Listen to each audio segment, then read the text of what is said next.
Pakistan's inflation outpaces Sri Lanka as Asia's fastest। अब आपको वैसे अभी मैं लिस्ट दिखाऊंगा इन्फ्लेशन रेट्स की कि किस तरीके से पाकिस्तान में इन्फ्लेशन लगातार बढ़ती जा रही है और इवेंचुअली एक टाइम पे क्या होगा कि इस कंट्री में ना मिडिल क्लास ऑलमोस्ट किल हो जाएगी उनकी। अस्सलाम वालेकुम, मेरा नाम है आसिफ अली और आप देख रहे हैं पीके ट्यूब यूट्यूब चैनल। आज की वीडियो में बात करेंगे पाकिस्तान के अंदर जो महंगाई है, जो इन्फ्लेशन है, उसने श्रीलंका का भी रिकॉर्ड तोड़ दिया। आप सब लोग जानते हैं हाल ही में श्रीलंका बैंकरप्ट हो गया था, लेकिन आज श्रीलंका में इन्फ्लेशन को कंट्रोल कर लिया गया और श्रीलंका अब सर्वाइव कर रहा है और अपनी इकॉनमी को दोबारा से अपनी पोजीशन पे लाने के लिए बहुत कोशिश कर रहा है। लेकिन यहाँ पे पाकिस्तान में जो इन्फ्लेशन है उसने श्रीलंका को भी क्रॉस कर दिया और जब किसी मुल्क में इन्फ्लेशन इंक्रीज़ होती है तो उस मुल्क के बैंकरप्ट होने का और लोगों के सड़कों पे आने का चांस जो है वो बहुत ज़्यादा इंक्रीज़ हो जाता है।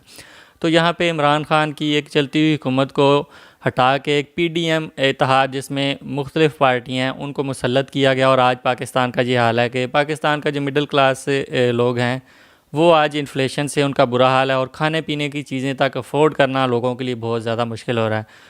तो ये इन्फ्लेशन क्यों हुई है, इसके पीछे क्या रीज़न्स है और इस इन्फ्लेशन की वजह से क्या मुश्किलात पाकिस्तान फ़ेस कर सकता है और लोग क्या मुश्किलात फ़ेस कर रहे हैं, ये सारी डिटेल्स जानते हैं आज की इस वीडियो में। वीडियो को स्टार्ट करते हैं 3, 2, 1 एंड स्टार्ट। नमस्कार and welcome you to world affairs. मैं हूं प्रशांत धवन। नाउ रिसेंटली पाकिस्तान ने कुछ ऐसा करके दिखाया है जो देखकर ना सिर्फ एशिया पूरी दुनिया शॉक्ड है।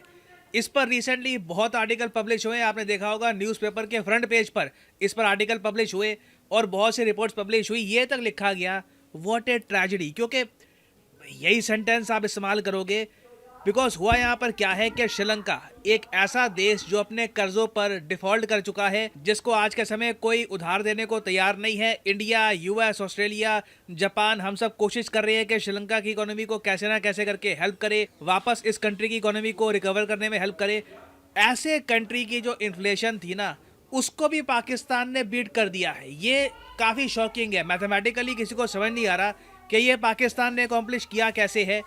और इसके बारे में आपने देखा होगा, चाहे इंटरनेशनल मीडिया हो, इंडियन मीडिया हो, सब लोग लिख रहे हैं कि Pakistan inflation outpaces Sri Lanka as Asia's fastest.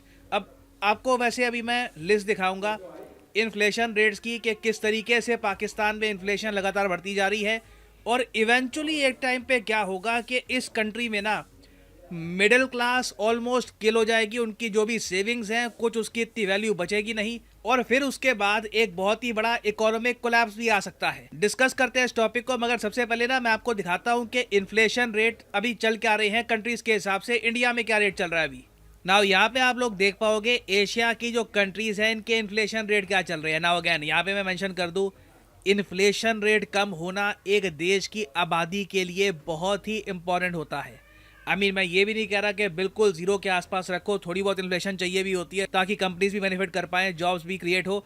मगर ज़्यादा इन्फ्लेशन एक बार हो गई तो जो पैसा मिडिल क्लास ने सेव करके बैंक में रखा हुआ था ना, उस पैसे की जो वैल्यू है लगातार क्रैश होती रहती है।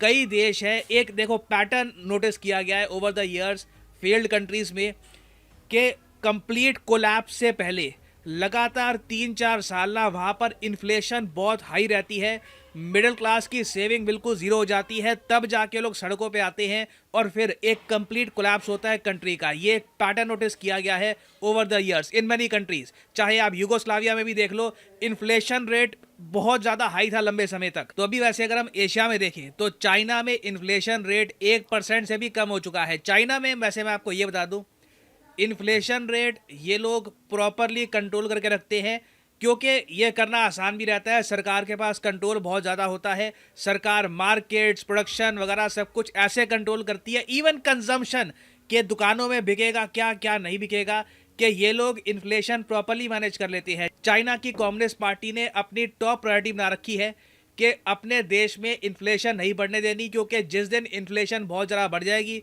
लोग वैसे ही तंग आ रखे हैं एक पार्टी की वजह से, तो उस टाइम रेवोल्यूशन ना हो जाए। तो आप कह लीजिए चाइना में ना हमेशा आप देखोगे 4-5% से कम ही ये इन्फ्लेशन रखते हैं। फिर इंडिया को आप अगर देखो तो इंडिया में भी इन्फ्लेशन थोड़ी कम हुई है। यहाँ पे आप देख पाओगे इंडिया की इन्फ्लेशन दिखा रहे हैं ये 5.66% के आसपास। जो आरबीआई का टारगेट है उससे फिर भी थोड़ी ज़्यादा है, मगर कंपेयर टू अदर कंट्रीज़ हमारी इन्फ्लेशन काफ़ी कंट्रोल में है।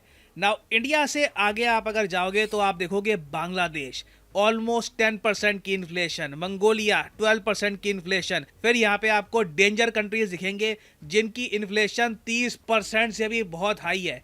इनकी मिडिल क्लास की जो वेल्थ थी बिल्कुल इरोड हो रही है लगातार।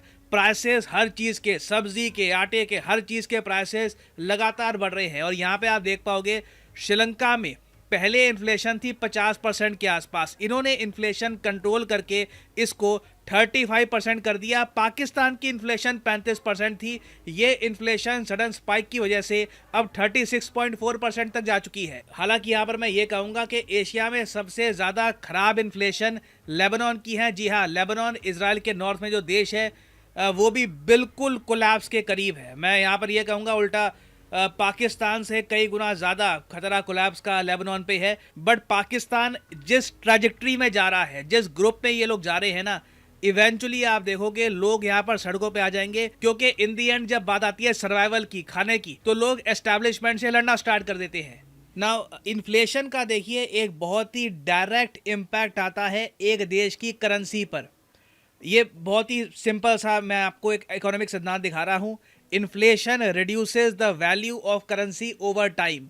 तो अब जिस तरीके से पाकिस्तान की इन्फ्लेशन आउट ऑफ कंट्रोल हो गई है ना, तो अब पॉसिबिलिटी मैं कहूँगा बहुत ज़्यादा हाई है इवेंचुअली कि पाकिस्तान का जो रुपी है $1 के मुकाबले 300 के आंकड़े को क्रॉस कर जाएगा। अब मैं कहूँगा कि it is very much possible. Indian rupee के कंपैरिजन में आप ये समझ लो 1000 Indian rupees is equivalent to around 3500 Pakistani rupees. और इस सब का इम्पैक्ट देखिए लोगों की स्पेंडिंग पे साफ दिख रहा है। मैं जो यहाँ पे बातें कर रहा था लोग सड़कों पे आ जाएंगे, दिक्कत हो जाएगी, ये एक पैसे की भी एग्जैजरेशन नहीं है, ये अतिशोक्ति नहीं है। अभी रिसेंटली नोटिस किया गया लोग स्पेंड कितना करते हैं फेस्टिवल में। इंडिया में आप देख लीजिए सबसे बड़ा फेस्टिवल इन इकोनॉमिक टर्म्स भी आप देख लो, वैसे भी देख लो, सेलिब्रेशन के हिसाब से ये दिवाली रहता है। दिवाली में हम लोग देखते हैं कि लोगों ने स्पेंड कितना किया, कितना इजाफा हुआ, कितना इंक्रीज हुआ, कितनी इकोनॉमिक एक्टिविटी ज़्यादा हुई कंपेयर टू लास्ट ईयर। और आप देखोगे हर बार इंडिया में जब दिवाली होती है तब लोगों की स्पेंडिंग और ओवरऑल इकोनॉमिक जो एक्टिविटी है ये बढ़ती है। पाकिस्तान में जो ईद रिलेटेड स्पेंडिंग थी ना, ये 40% कम हो गई। ये मैं कहूँगा बहुत शॉकिंग है, क्योंकि पाकिस्तान प्रेडोमिनेटली एक इस्लामिक कंट्री है।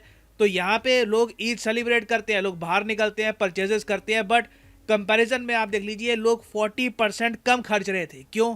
क्योंकि जो पैसा उनके हाथ में था उसकी वैल्यू बहुत कम हो चुकी है। और अगर आप सोच रहे हैं कि पाकिस्तान की हिस्ट्री में हो सकता है कि ऐसे मुश्किल दिन इन्होंने पहले भी देखे हो, 1965 की जो वॉर थी जो वो हारे थे, फिर 1971 की वॉर के जो लॉसेस थे, नहीं, ये आप किसी वॉर से भी कंपेयर नहीं कर सकते।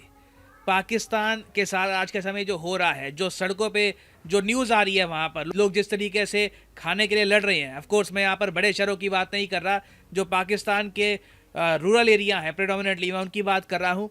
वहाँ पर इतनी ख़राब हालत पाकिस्तान की फॉर्मेशन से लेकर अब तक नहीं हुई है। This is you can say the worst economic crisis since the country's formation in 1947। तो इसलिए अब देखना होगा कि इवेंचुअली यूएस किस तरीके से बेल आउट करेगा पाकिस्तान को। मैं नहीं मानता कि पाकिस्तान इवेंचुअली कोलैप्स करेगा। United states of America ensure करेगा कि कैसे ना कैसे करके पाकिस्तान फ्लोट करता रहे।